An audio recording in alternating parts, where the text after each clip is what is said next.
And the saga continues. Man. Now, there's one follower of mine who said he's on to me. He wrote me an email. He said, Alan, I'm on to you. And to a certain extent, he is. He is on to me. Hold on a second.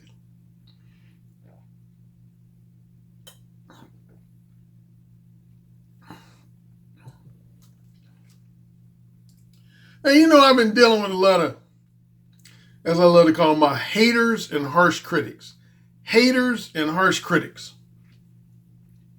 And a lot of times, of course, I tend to express commentary that suggests that these haters irritate me. And harsh critics irritate me when they're not amusing me. But first, I had one client of mine last year named David. David knows who he is. Young guy named David, real intelligent guy. But I remember last year he told me, we were doing a Skype consultation. And he basically said, I'm paraphrasing the words, but essentially he said, Alan, I'm on to you. I said, how so? He said, man, you be playing a role, man, when you're on video. I said, in what way?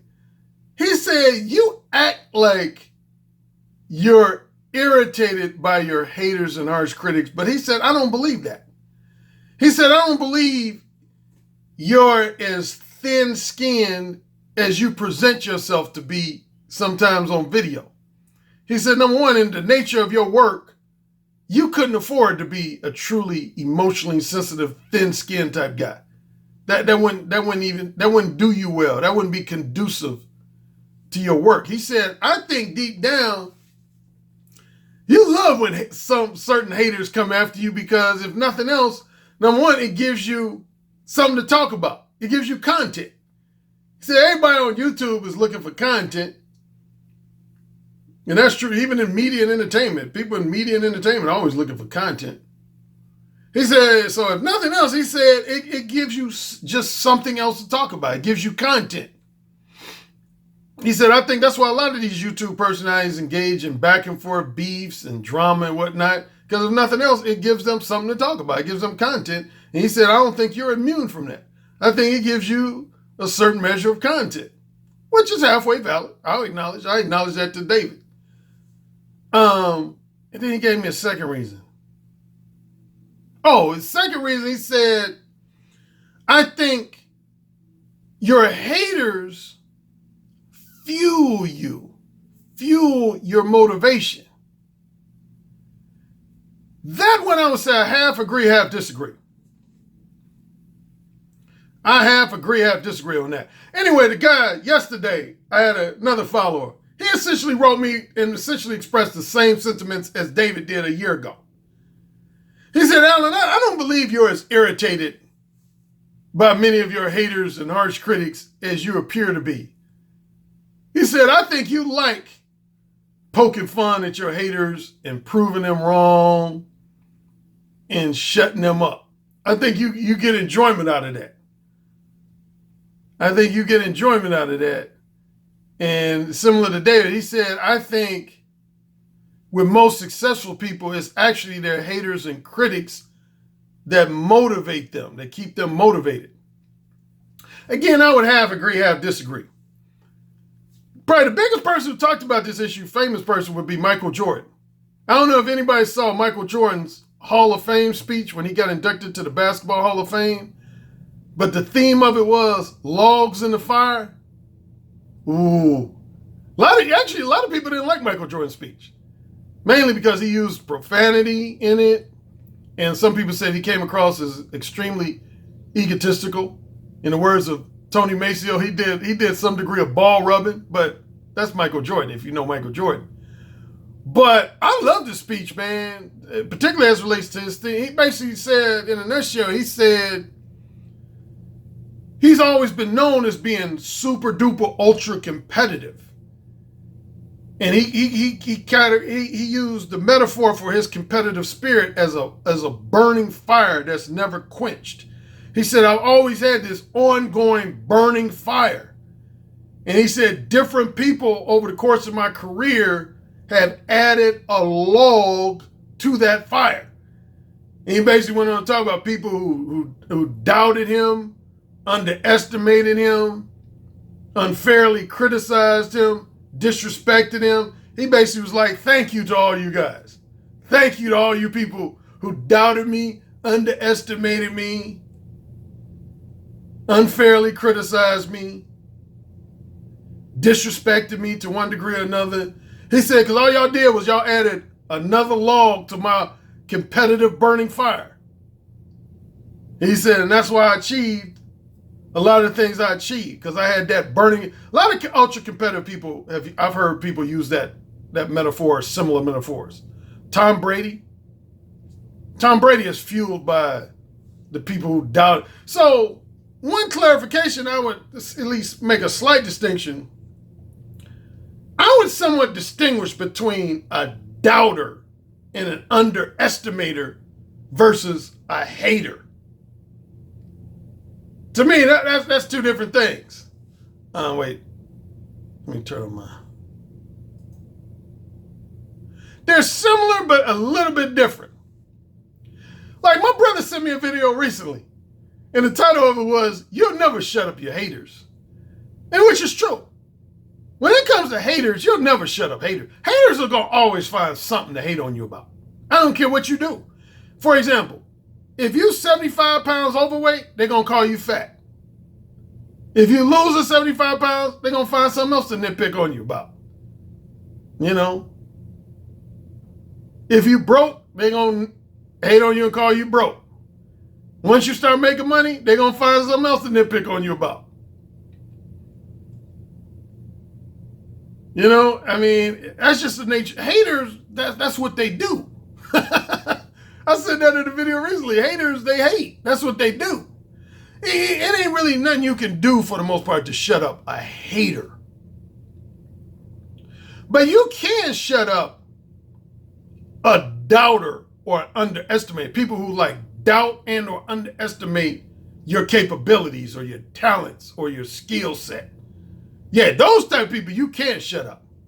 Like I actually did a video recently where I talked about I shut up a lot of my haters just simply in regards to I had some people who had doubted just the length of time that I've been an influence in the manosphere. That's one area within the last week or two where I would say I shut up some people. Because I mentioned this before, like some people have treated me like I just came on the scene in the manosphere like 2 years ago, 3 years ago, 4 years ago. And I've told people, man, I said, shoot, man, I'm one of the pioneers of the worldwide manosphere. I was one of the first influential voices in them. And most people believe me, but I had a small percentage of people who was like, I don't, you know. And then when I put out that video showing my national television appearances, I had not too many, but I had at least a handful of my former doubters and critics. They shut the fuck up. Some of them actually offered at least a semi-apology. When they saw those clips of me like on Oprah and the morning show with Mike and Juliet, they was like, damn, Alan, I'm sorry for doubting you, man. Damn, I didn't know you was dropping game that far back, man. If you was dropping game back on the Oprah show in the late 80s, that means you've been dropping game for a while. And I was basically like, I told you. I told you. Like, I'll tell you one simple thing. Some people didn't even know I had an ebook that came out in 1999. Man, a lot of people didn't know I had an ebook that came out in 1999. That was my first ebook, was in 1999. Some people didn't know that. They were like, damn, man, I didn't know you had an ebook that's 20 years old. And technically, it's older than that. My first booklet, I'm just mentioning my last video, I wrote that in 1995. I had my first copyright in late 1997. So anyway, I think it's easier to shut up a doubter, somebody who doubts that you can achieve something. That's who fuels me more so than I would say just flat out haters, is doubters. And I'm not going to go to a laundry list of areas where I got doubted and underestimated, but trust me. Now here was the weirdest criticism I got. And I got to stop paying attention. to weird criticism. That's where I confess guilt myself, man, is paying attention to weird criticism. But as this follower said, if nothing else, I guess it gives me something to talk about.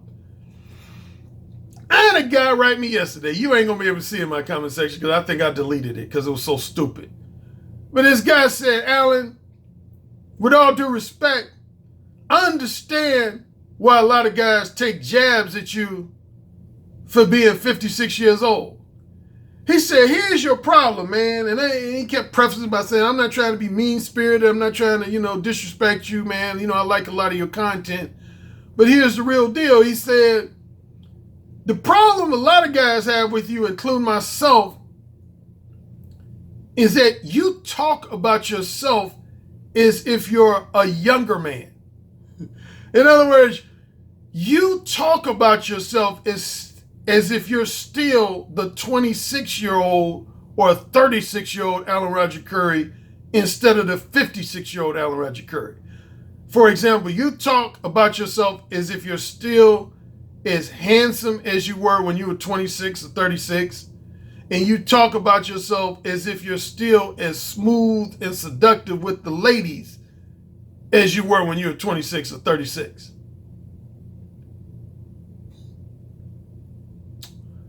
I think you know what's coming. Insert dog face here.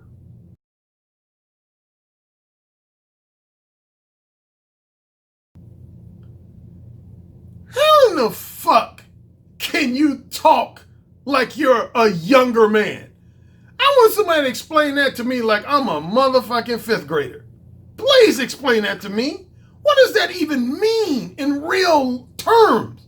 How the fuck can you speak like you're a younger man? That don't even make sense to me. Number one, let's start with the looks thing. First thing he said was looks. He said, I talk as if I'm still as good looking as I was at 26 or 36. Well, number one, thank you for the flattery. At least you think I was handsome and good looking when I was 26 and or 36. I show my face on a weekly basis, sometimes on a daily basis. So obviously, if I'm showing my face on video, people know I've aged. People know I've aged. So that don't even make sense to me. How can I talk as if I still look like I'm 26 when I'm 56 when you can see my face? I can see if I was using an avatar or something and I was hiding my face. Y'all can see my face. Now, since you know my personality, I think all of y'all know, when somebody attacks me in different areas, you know my ego gonna come out. I try to keep my ego in check. But when somebody comes after me, whether it's lighthearted or more serious, my ego's gonna come out. So my ego's about to come out. So I'm giving you a pre-warning of a brief ball rubbing session. I'll tell you this, young man who wrote this comment, I may not look as handsome as I did when I was 26 or 36. But I can say this, I believe I can hold my own against any man in this country, if not in this world, that's between the age group of 50 to 59. And if I had to stretch a little bit further, anybody who's between roughly 45 and 59. Believe that. So if I'm comparing the 56-year-old Alan Roger Currie looks-wise to the 26-year-old Alan Roger Currie, then yeah, I would say the 26-year-old Alan Roger Currie wins. But if I'm comparing the 56-year-old Alan Roger Currie to other men who are in my general age group, again, at minimum the 50 to 59-year-old age group, and even more so the 45 to 59-year-old age group, I think, if I say so myself, I think I've aged well. Matter of fact, a lot of women, do you know, I would say roughly 50 to 60% of the women I've met over the last 5 to 10 years, they didn't even think I was my age. Most women, I've had women think I was as young as 38 or 39 years old. And that's not even me exaggerating. I've had women that thought I was as young as 38 or 39 years old. And most women, I would say my average age, a lot of women think I'm somewhere between 45 and 49. That's probably my average. Most women I meet, they think I'm somewhere between 45 and 49. I rarely have had a woman that told me I looked like I was 56. So that's number one. Number two, as far as non-physical attributes go, now that's when you really lost me. That's when you really lost me. That's when you really lost me. What are you talking about? You talk as if you're still as smooth and seductive with the women as you were when you were 26 or 36. Maybe because I am? Shit. Shoot, I ain't lost nothing in my mouthpiece with age. Shit, I might have lost a few things in regards to my looks as a result of age, but if you're talking about anything that represents a non-physical attribute, like, for example, my general understanding of women, my level of confidence, my level of verbal boldness, how verbally smooth and seductive I am with women, i.e. my mouthpiece, my overall verbal game, I ain't lost nothing with age. Shit. Y'all heard a couple of my stories. Number one, when I was in Orlando for the 21 convention in 2017, I had sex with a woman that was 22 years old. That's my youngest to date. Matter of fact, I talked about this when I did the video in response to the whole R. Kelly situation. I did a video a couple months ago about older men, younger women. Man, I haven't dated or had sex with a woman that's 40 years of age or older in like 6 years. And that's the honest truth. 2013 was the last time I had sex with a woman that was 40 years of age or older. Starting with 2014 to now, literally every woman that I've had sex with, whether it was long-term or short-term, was 39 years of age or younger. 39 years of age or younger. The youngest was 22.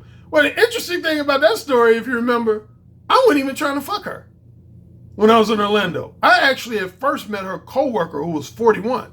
And honestly, the coworker, the 41-year-old, was better looking, definitely in the face. And she introduced me to her younger coworker in my second meeting with her. And I ended up flirting with both. I don't want to get into all the details of the story, but in the story was, I ended up fucking the 22-year-old. Now, the 22-year-old, I ain't gonna lie, she wasn't no looker. On a scale from 1 to 10, I'd probably say she was between a 5.5 and a 6. But body-wise, she was probably between an 8.5 and a 9. Yeah, body-wise, she was bad. Facially, she was just okay. But yeah, and I didn't take this woman out to dinner. I didn't wine and dine her. I didn't buy her no materialistic gifts. In other words, I wasn't operating as a sugar daddy or a trick. I pulled her with my strong-ass mouthpiece. I pulled a lot of younger women with my strong-ass mouthpiece. I ain't lost nothing with my mouthpiece with age.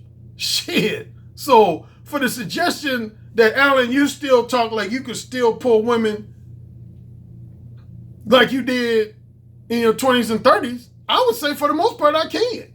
Now, obviously, if a woman's not just simply not into older men physically, then I wouldn't be able to pull women like I did when I was in my 20s. I mean, some women, they're just not into older men. There's a lot of women who are, but there's a lot of women who are not. So if a woman puts a big emphasis on your physical attributes as it relates to age, then I'm going to be at a loss there. And I've experienced that a few times, no doubt. But again, if you're talking about non-physical attributes, women who are more likely to go to bed with you because of just as much, if not more, because of your non-physical attributes rather than your physical attributes, I have not lost a step with age. Again, most of the women, all the women I've had sex with in roughly the last 6 years have been 39 years of age or younger. They've been 39 years of age or younger. Like when I went to Los Angeles in February, I had sex with not one, but 2 women in their 30s. One was 31, the other one was 37. Orlando, again, I had sex with one. That's my youngest in recent years. She was 22. There's at least 2 women on docket that I haven't fucked yet, but I could fuck that are between 25 and 29.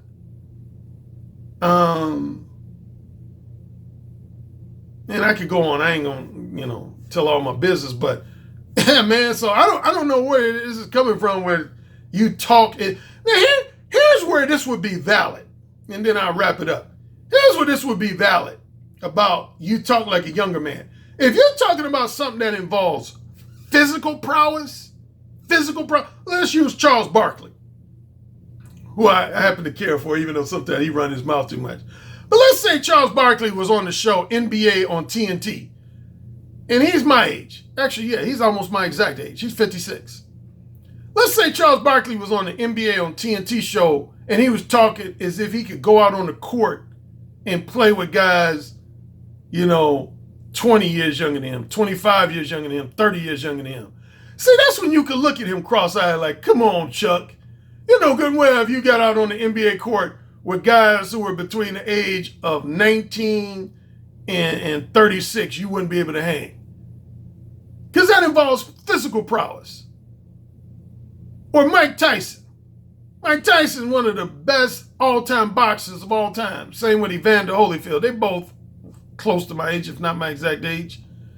Now, even though I think they probably could still defend themselves very well, they probably wouldn't be able to hang with most of the world's younger heavyweight boxers that are 20 years, 25, 30 years younger than them.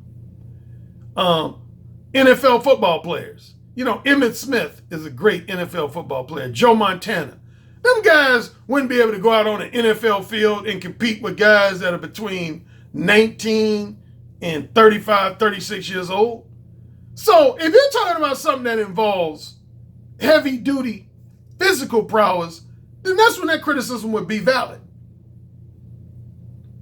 But pulling women, man, it involves your physical looks to a degree, depending on the woman. And I've said this before, different women put different amounts of emphasis on your looks. If I had to put it percentage-wise, some women, 95% of what determines whether they go to bed with a guy is going to be that man's looks. Other women, it might be 75%. Other women might be 65%. Other women, it might be 50%. It depends on the woman. Not all women are alike when it comes to how much emphasis they put on looks.